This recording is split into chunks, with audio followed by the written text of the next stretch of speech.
today, first off, let's start off with Happy New Year. I hope your new year was filled with love and joy and intimacy. And I hope you are ready for 2021. I hope that you are filled with hope and joy and possibilities, because that is what it's all about. The old things have died away and passed away, and we are now in a new era. We're in a new, year, and we are ready for new things. And so I hope that you are taking the initiative to step into the newness and to put the past in a place where it can be useful to you. Never forgetting, never throwing it away, but put it in a place where it's useful and open yourself up to the new possibilities of the new year. So as you guys can see from the video, from the video title, this video is all about the signs that can let you know that you are ready to start your spiritual journey. And so when people, first off, I just want to kind of talk a little bit about the difference between religion and spirituality.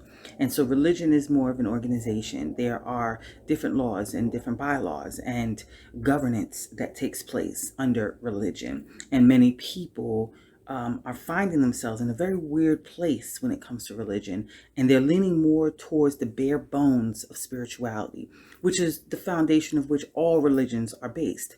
If you subtract the governance portion, if you subtract the hierarchies and all of those, the fluff and stuff that comes with religion, you kind of strip it down to its essence, which is, to me, what spirituality is. It's opening yourself up to a world of possibilities, to a world of new and fresh ideas about spirit and about spiritual things and spiritual practices. And it really is not about dismissing what you used to know. Because a lot of people think, oh, if I go on a spiritual journey, do I have to just drop off everything that I used to know? I would never recommend anyone to do that, because the more you know, the better use you are. I would say know a little bit about everything if you can in this life. Try to let no blind spots exist in your life, especially when it comes to spirituality. The spirit of God, the spirit of our ancestors, the spirit of our guides and angels can come to us in so many different forms. So one of the main reasons why many people begin their spiritual journey and convert over to a life of spirituality from religion is because they are now ready and seeking out different ways to communicate with spirit, different ways to commune, and they're open to the fact that there may be multiple ways to build that relationship and to have that relationship, and that there's not just one supreme religion with one supreme history and one supreme answer. And that alone is really what leads us to our first step. The first way, and I'm going to base these steps again, these are not laws. These are not, these are my personal experiences based on the experiences I've also heard from some other people who've taken the journey. And I've constructed this list of 5 basic things in no particular order, because this can come to you in very different orders, but I'm going to give it to you in the order of the way that it hit me and some of my closest people that I know. And hopefully you can relate to it. If not, that's fine too. So the first step was, you begin to feel a sense of stress and strain associated with your religious practice. And you don't have to be a leader in your religious home. You don't have to be like a pastor or a deacon in order to feel this strain. This strain and this stress just comes from the expectation. It comes from the anxiety based around performance and lifestyle.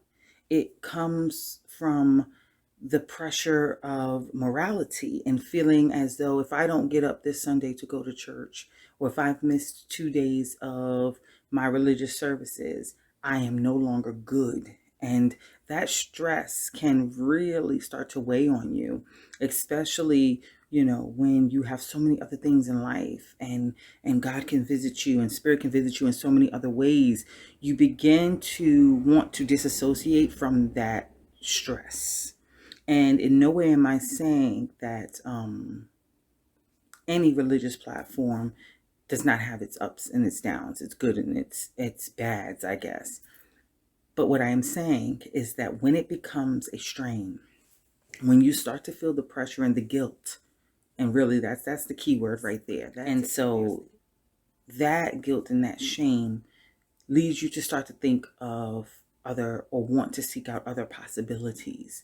Is it possible that I could be a good Christian without going to church every Sunday? Is it possible that I could be a good Muslim, without participating in certain practices?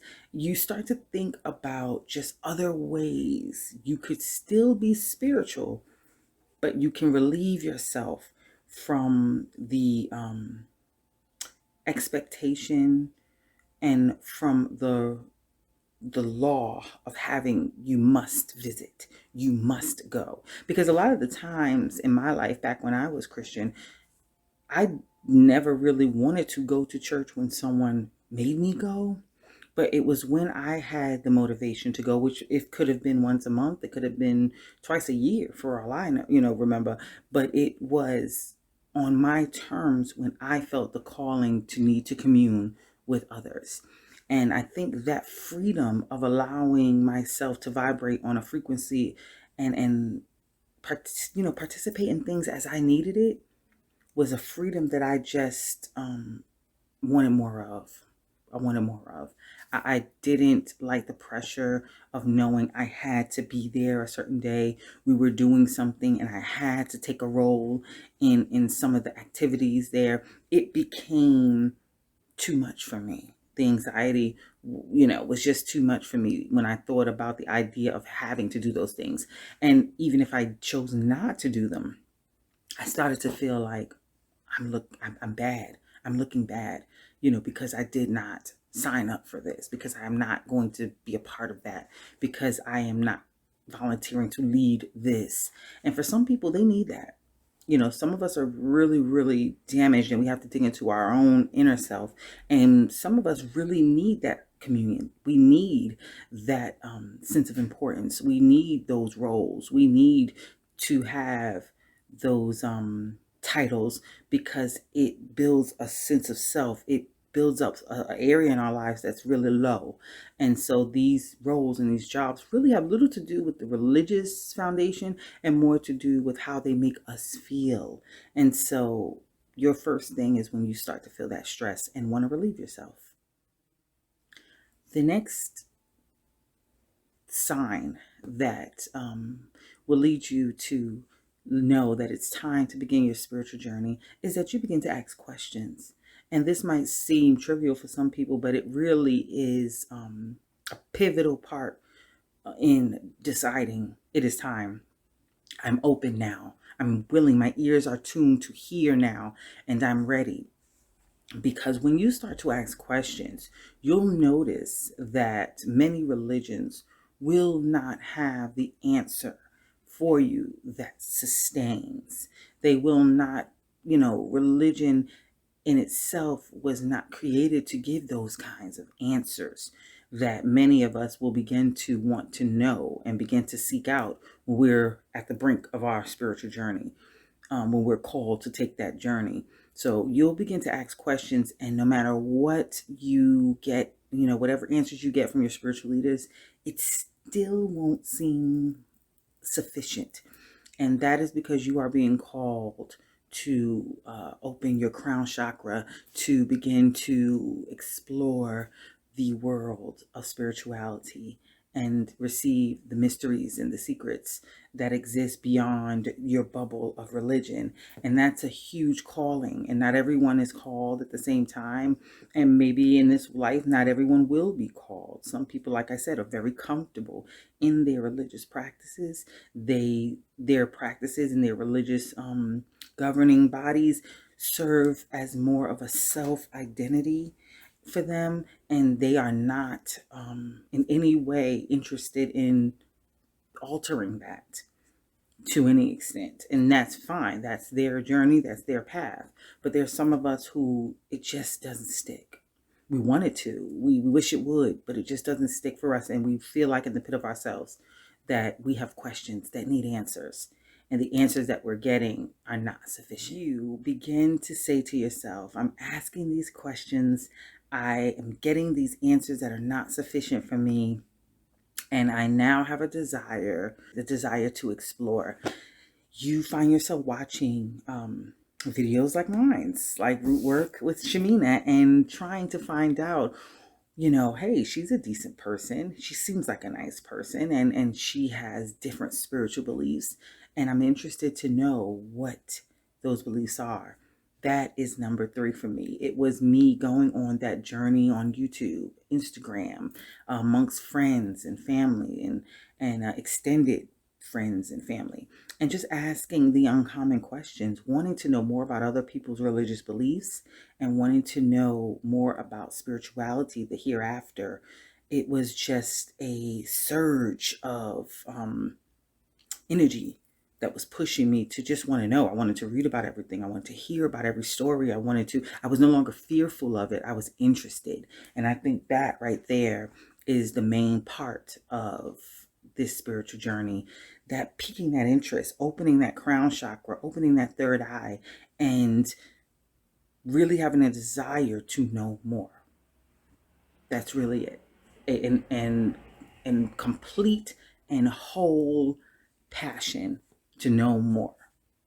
And unfortunately, when we look at some of our religious practices, our religious foundations, those religious belief systems, we are not encouraged to want to know more beyond what's in the box. And that is something that never sat well with me. I want to know more. I know that there is more. I have accepted that there are more than one way to get, there's got to be more than one way to get to spirit, more than one way to commune with spirit, more than one way to exist in this life and the life after this. And that openness is what drives my spirituality. And for everyone that I've spoken to that has taken their journey, that has been the step that has really opened up the door to making that transition into spirituality from religion. And so you got to have that burning desire to want to know more. And you'll notice it. Don't be fearful of it. I used to be scared, or not scared, or just trying to think of the right word. It was like I used to look up the videos because I want to watch them and I want to hear them. But then right after, I'd feel this sense of guilt. I would feel this sense of guilt about watching something that did not align with what my hand-me-down religion told me I should be watching. And so that tug of war between what they told me I should be watching and what I felt drawn to watch, and what I felt was actually making me feel spiritual, was something I had to make a choice. I had to make a choice, because it wasn't that I felt like I was wrong. Guilt is something very different. And that feeling of guilt and shame is something that whenever I tell my clients or people that I work with, when you have that guilt or shame present, you got to dig in that, because that is something that needs to be explored. Guilt and shame is not of spirit. It is a part of the spiritual world. It exists in the spiritual realm, but it is not something that is a high vibration. And so when that exists, you got to figure out what that is, because that's a low vibrational energy. And when there's low vibrational energies, there's a lot of confusion, a lot of chaos, a lot of distruths and miseducation in low vibration. And so you have to dig into that. And as I dug into it, I realized that it was just because it wasn't for me, and my ancestors and my spirit guides were trying to usher me into a place where I could get the most out of my spiritual walk. And for me, that is when I took my steps. Finally, after everything, after you have that desire and that interest to want to know more, the next step to let you know that you are ready for your spiritual journey, you're ready to begin your journey, to see where spirit is taking you and where you'll land and what they want to show you, is that you begin to just move away from old beliefs. You line up what you feel to what you've been taught, and you make the conscious effort to follow your vibration.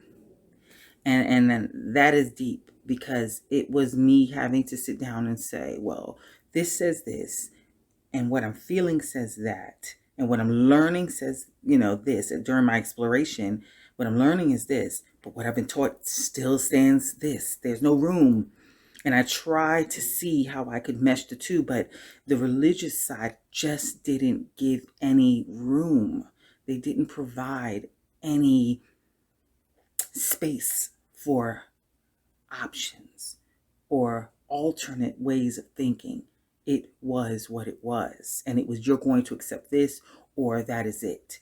And I couldn't budget, balance the two, because there was just no room for merging. There was no room for merging, and it was all or nothing with religion. And so I chose to step away from it and to take my journey into spirituality, and learning the different spiritual practices, and learning how those spiritual practices were connected to my heritage, and how my heritage was, connected to so many different ways of manifesting beautiful things on this earth and connecting with spirit.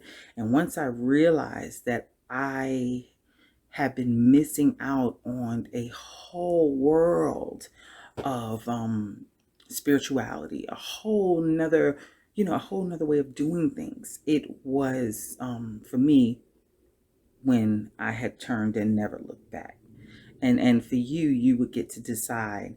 One of the kind of examples I would give you on this journey would be almost like if you went into a college and your parents told you what you were going to study. They said you're going to be a doctor. So when you went into college, your mind was fully focused on being a doctor. And your family and your home, they've spoke about nothing but being a doctor. Things surrounded with that information. And once you walked into that college, though, you realized that there were tons of other majors that may fit better with who you are. But the guilt that your family expects you to be a doctor, the shame of, if I'm not a doctor, then I'm not successful. All of those things you had to get over once you walked into this college, because you realized that by being here, it would be a misfortune and an injustice to me not to learn about everything that there is to know while I'm here in this place. There are so many successful people. You bump into so many successful people now on campus while you're in this college. And you're seeing that there are so many good people. People who would give you the shirt off their backs. People who would feed you, would clothe you. People who would, kind of bind with you in hard times and truly be a friend to you. And it challenges everything that you were taught at home, that only doctors are successful. Only doctors care about life and death. Only doctors have the morality and the glory of God upon them. And that, to me, is such a good example of how this world portrays religion. And there are religious practices that have been accepted and deemed normal. And until you begin to open your mind and speak to people and research and look around and realize that there are so many different platforms, so many beautiful spiritual practices that are connected to so many beautiful cultures, that you really begin to see that, why wouldn't you? Why would you come to this beautiful place called Earth just to know one thing in one way and be stuck in a box of, law and rule, when there is a world of possibilities, manifestations, and higher vibrations? And so these religious practices, is not that they're wrong. It's not that they're teaching wrong all the time in the sense of bad. They're giving out, many are offering miseducation out of tradition and traditional norms. And they're not yet connected to how those miseducations are, connected to our history. But as you begin to open your mind to possibilities, you now see and have an appreciation for all things spiritual. And when you have appreciation for all things spiritual, you can now use what you know to manifest almost anything in this world. You can use what you know to love almost anyone in this world. And that is something that I really sincerely find peace in.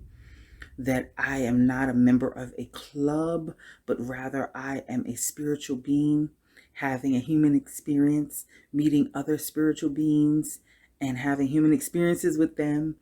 And I am on this journey of that can never end. It has no ceiling.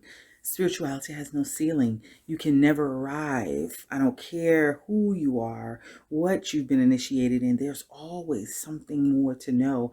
And I love that about it. I love the fact that there are no eyes in it. There are no, there's no head in this. There's no leader. There's no followers. We're all followers of the Spirit. We are all, uh, you know, inquirers of the divine.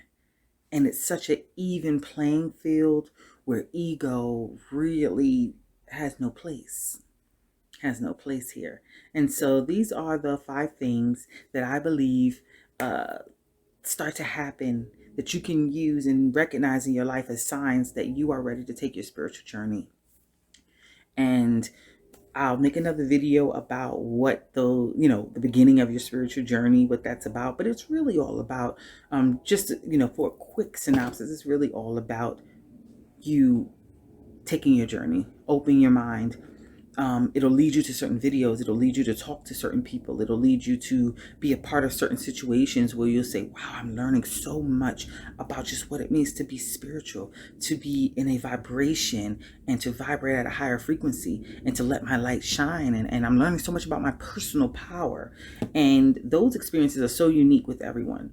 My, journeys and the journey that my spirit guides took me on may be very different than the journey that your spiritual guides will take you on, because they want you to know something that is connected to your purpose. And so open your mind, be excited about where they will take you, the people that they will have you to speak to. Put ego to the side, because there is none. You could learn as much from a homeless man on the street as you could from, a CEO of a Fortune 500 company. And that is the beauty of it. When you find the value and the spirituality in every man, every woman has something for you to learn from. And it's a lifestyle that I would never change. So in 2021, I know some of you really stepped into this new year wanting to get closer to yourself, wanting to elevate higher, and really just wanting to know more about this thing called spirituality. And for that, I send you love and blessings and encouragement as you walk through this journey, because it is not easy, but I don't think I would change it for anything else in the world. And so my heart opens to you, and I look forward to who you'll become in this world as you blossom into your spiritual self. Have a beautiful day, and until next time.